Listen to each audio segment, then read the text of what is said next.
ഇന്ന് പറഞ്ഞാൽ നമുക്ക് അടിപൊളിയായിട്ട് ഒരു കരുനാരങ്ങ അച്ചാർ കൊണ്ടിടാം. അതിനുവേണ്ടി ഒരു 3 നല്ലപോലെ പഴുത്ത കരുനാരങ്ങ നമ്മൾ എടുത്തിട്ടുണ്ട്. ഇനി ഇതിൻ്റെ തൊലിയെല്ലാം കൂടെ കളഞ്ഞ് നല്ലപോലെ അങ്ങോട്ട് കട്ട് ചെയ്ത് നമുക്ക് കൊണ്ടെടുക്കണം. നല്ലപോലെ പഴുത്ത് നല്ല മണമൊക്കെയുള്ള കരുനാരങ്ങയാണ്. ഇനി നമുക്കിത് അങ്ങോട്ട് കട്ട് ചെയ്ത് കൊണ്ടെടുക്കാം. വേറെ നാരങ്ങയെല്ലാം നല്ലപോലെ തൊലിയൊക്കെ അങ്ങോട്ട് ചെത്തി ചെറിയ ചെറിയ കഷ്ണങ്ങളായിട്ട് കട്ട് ചെയ്ത് അങ്ങോട്ട് എടുത്തു വെച്ചിട്ടുണ്ട്.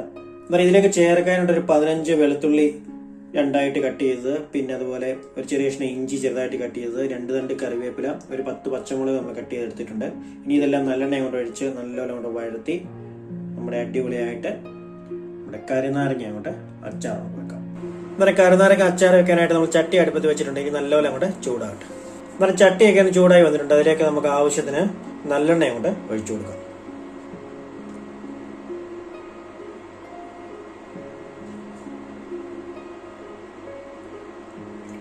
അന്നേരം എണ്ണയൊക്കെ ഒഴിച്ചു കൊടുത്ത് നല്ലപോലെ എണ്ണയൊക്കെ ചൂടായി വന്നിട്ടുണ്ട്. ഇനി നമുക്ക് ഇതിലേക്ക് കടുക് അങ്ങോട്ട് ഇട്ട് കൊടുക്കാം.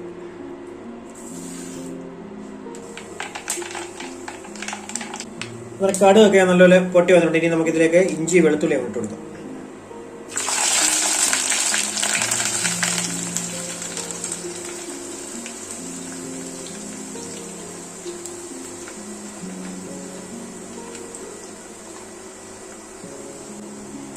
ഇഞ്ചി വെളുത്തുള്ളി അങ്ങോട്ട് ഇട്ട് കൊടുത്ത് നല്ലപോലെ അങ്ങോട്ട് വഴത്തി മൂപ്പിച്ചാൽ മതി. അങ്ങനെ ഇഞ്ചി വെളുത്തുള്ളിയൊക്കെ ഒന്ന് വഴന്ന് മൂത്ത് തുടങ്ങിയിട്ടുണ്ട്. ഇനി നമുക്ക് ഇതിലേക്ക് കറിവേപ്പിലയും പച്ചമുളകും കൂടെ ചേർത്ത് കൊടുക്കും. അതുകൂടെ നല്ലപോലെ വഴത്തി ഒന്ന് മൂപ്പിച്ചാൽ മതി. ഇനി നമുക്ക് ഇതിലേക്ക് അല്പം മഞ്ഞപ്പൊടി അങ്ങോട്ട് ചേർത്ത് കൊടുക്കാം. ആവശ്യത്തിന് ഉപ്പ് കൂടെ അങ്ങോട്ട് ചേർത്ത് കൊടുക്കാം. കല്ലുപ്പാണ് ചേർത്ത് കൊടുക്കുന്നത്.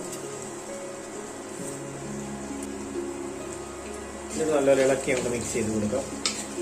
അന്നേരം ഉപ്പും മഞ്ഞപ്പൊടി എല്ലാം കൂടെ ഇഞ്ചി വെളുത്തുള്ളി പച്ചമുളക് ഇളക്കി കൂടെ പിടിക്കാം.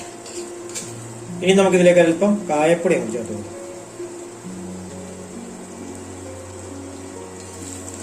അതുകൂടെ ചേർത്ത് നല്ലപോലെ ഇളക്കി അങ്ങോട്ട് കൊടുക്കാം. അതുപോലെ നമ്മുടെ ഇഞ്ചി വെളുത്തുള്ളി പച്ചമുളക് എല്ലാം ഒന്ന് വഴന്ന് റെഡിയായി വന്നിട്ടുണ്ട്. ഇനി ഇതിലേക്ക് നമ്മൾ കട്ട് ചെയ്ത് വെച്ചേക്കാം നമ്മുടെ നാരങ്ങ അങ്ങോട്ട് ചേർത്ത് കൊടുക്കും.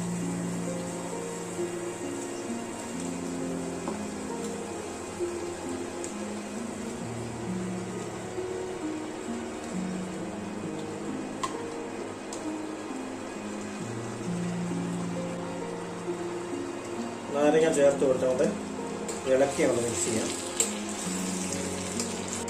നാരങ്ങ ഇട്ടോട്ട് നല്ലപോലെ ഇളക്കി കൊണ്ട് കൊടുക്കണം. നാരങ്ങ ഇപ്പം ചെറിയ ചട്ടിയായി വെച്ചേക്കുന്നതുകൊണ്ട് അല്പം നാരങ്ങ കൂടുതലുണ്ട്. ഒന്ന് നാരങ്ങയൊക്കെ ഒന്ന് വഴന്ന് കഴിയുമ്പോഴത്തേനൊന്ന് റെഡിയാവും.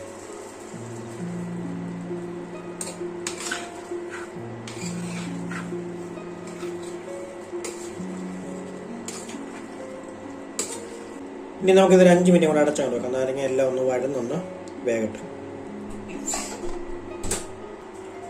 നമ്മൾ നാരങ്ങയൊക്കെ വെച്ചിട്ട് ഒരു 4-5 മിനിറ്റ് ആയിട്ടുണ്ട്.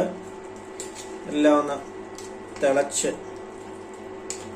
വെന്ത് വന്നുകൊണ്ടിരിക്കുകയാണ്. എല്ലാം ഒന്ന് വെന്ത് അലിഞ്ഞിട്ടുണ്ട് കണ്ടല്ലേ. ഈ സമയത്ത് നമുക്ക് അല്പം വിനാഗിരിയുടെ കൂടെ ചേർത്ത് കൊടുക്കാം. 1 സ്പൂണ് വിനാഗിരി, അധികം ചേർക്കുന്നില്ല.